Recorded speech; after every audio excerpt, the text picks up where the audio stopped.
Suffering does not always declare itself. Many individuals carry silent storms behind calm expressions, moving through days with practiced steadiness that hides everything they never learned to show. Their histories shape gestures, habits, decisions, and the way they protect themselves from wounds that never fully closed. Beneath apparent composure, there is often a long record of moments where the world felt unsafe, unpredictable, or unforgiving. These inner impressions eventually turn into patterns that seem strange from the outside but make perfect sense when seen through the lens of past hurt. The first sign of such invisible heaviness appears in the tendency to handle every responsibility alone. What others might interpret as admirable autonomy is often the residue of early lessons that relying on anyone brings disappointment, humiliation, or abandonment. So the individual constructs an internal fortress, carrying burdens that should have been shared. Strength becomes a costume worn daily, yet beneath it lies profound fatigue. Asking for comfort feels dangerous, receiving help feels undeserved, and revealing vulnerability feels impossible. This hardened stance keeps people out and keeps the heart guarded, yet it also traps the one who built it in endless self-management. Another characteristic grows from the same old landscape, an unusual sensitivity to the emotional environment. Some learn early to read tiny signals, breathing shifts, eyebrow tension, subtle pauses, as if their safety depends on catching every clue. What appears as genuine compassion can actually be a survival skill learned in households where mood changes arrived without warning. They feel others' discomfort before recognizing their own. They listen, soothe, mediate, and carry weight that never belonged to them. This ongoing attunement exhausts them because their attention constantly flows outward, leaving little space for inner recognition. A third trait often emerges quietly: hesitation in relationships that demand emotional openness. Affection triggers alarms created long ago when closeness led to shock, betrayal, or sudden withdrawal. Bonds that should offer warmth instead activate protective instincts. Despite longing for genuine connection, the person holds back pieces of themselves, afraid that giving too much will end in loss. They may seem self-possessed or distant, but internally there is a constant tug-of-war between desire and fear. Old memories make even kindness feel suspicious. Trust becomes a calculated decision rather than a natural movement. Alongside that cautious posture, another mask forms, one that shows resilience to everyone while hiding collapse. Many who appear unshakable learn to keep their distress private because showing it once brought shame or dismissal.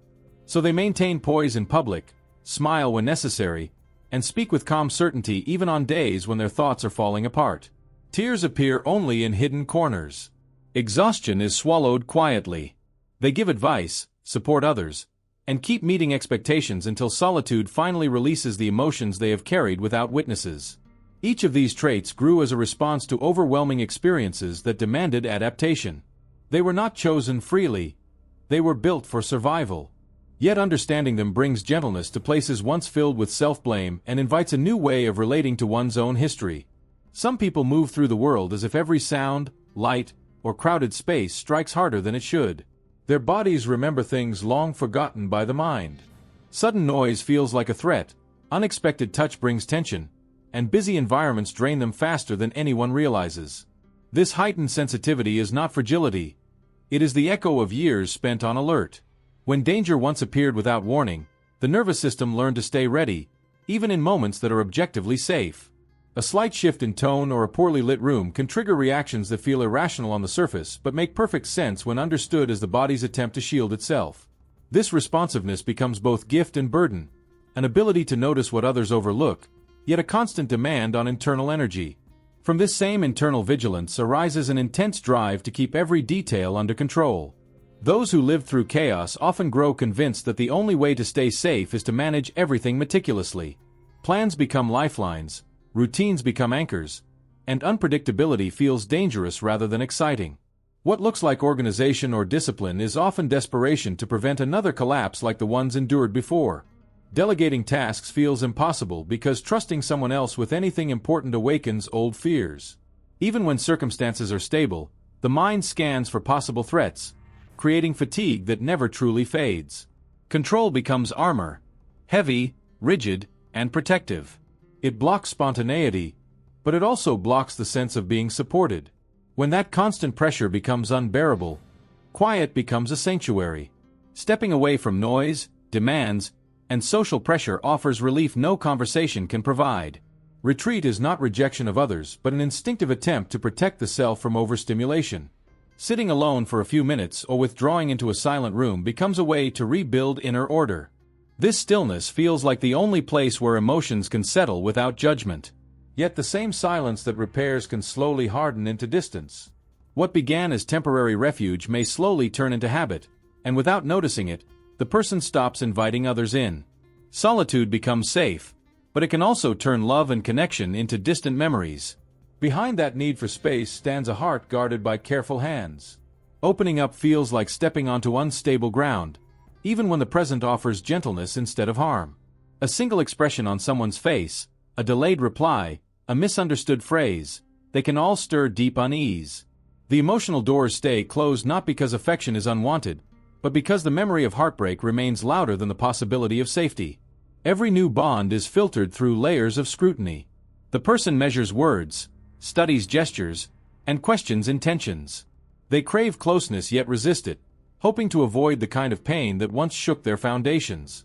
They want love, but also want protection from love's potential consequences. This guardedness often coexists with a fierce internal sense of right and wrong.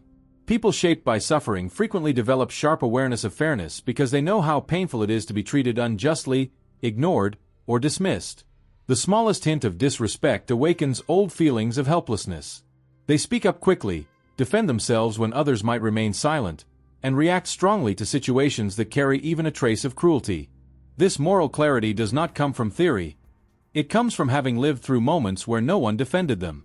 Their sensitivity to dishonesty, manipulation, or exploitation becomes almost instinctual. They refuse to let harm repeat itself, either toward themselves or toward anyone else. Together, these traits reflect lives marked by experiences that demanded resilience long before resilience had a name. They were formed in moments of fear, disconnection, and confusion, but they carry a quiet wisdom as well. Understanding them does not erase pain, yet it brings perspective, and sometimes that shift alone begins to soften the old patterns carving someone's way through the world. There are people who notice what others miss, a faint shift in posture, an empty smile, the quick blink that hides emotion. This ability to perceive unspoken sorrow grows from having carried their own ache without witnesses.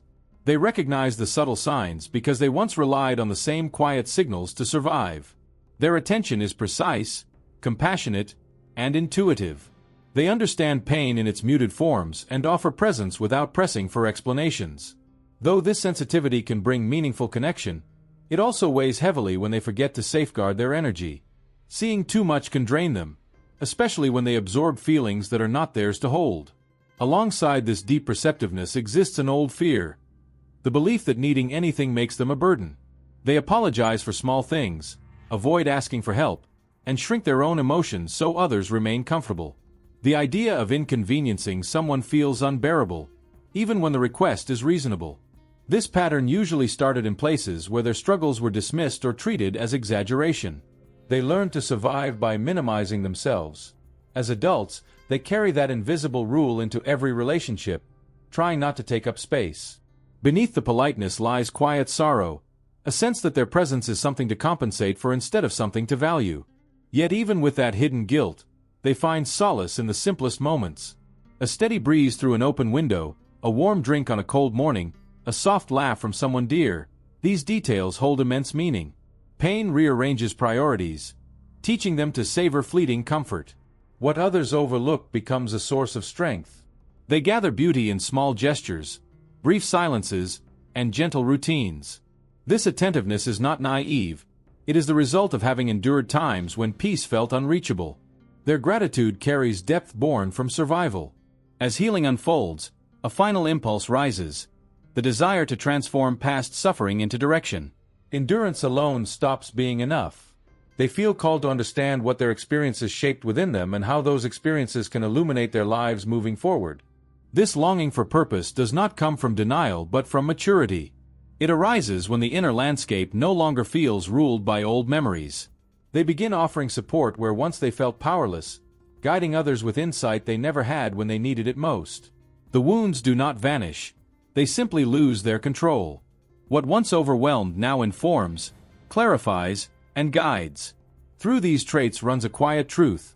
Surviving hardship does not destroy the soul, it reshapes it. Every guarded instinct, every protective reflex, every heightened perception once served as a shield. Over time, these same qualities can evolve into understanding, clarity, and strength. Recognizing their origins brings relief and allows new choices to form. What once felt like weakness becomes a testament to endurance. What once felt like isolation becomes the foundation for genuine compassion. And what once felt like endless struggle becomes a deeper way of moving through the world with honesty. If this message resonates, let it remind you that nothing you carry makes you unworthy. Pain shaped you, but it does not define your future. Your depth comes from the paths you survived, and there is meaning in every step you continue to take. If this reflection brought you insight, remember to subscribe to the channel, leave your like, and share your own experience or thoughts about the topic. Your voice matters here.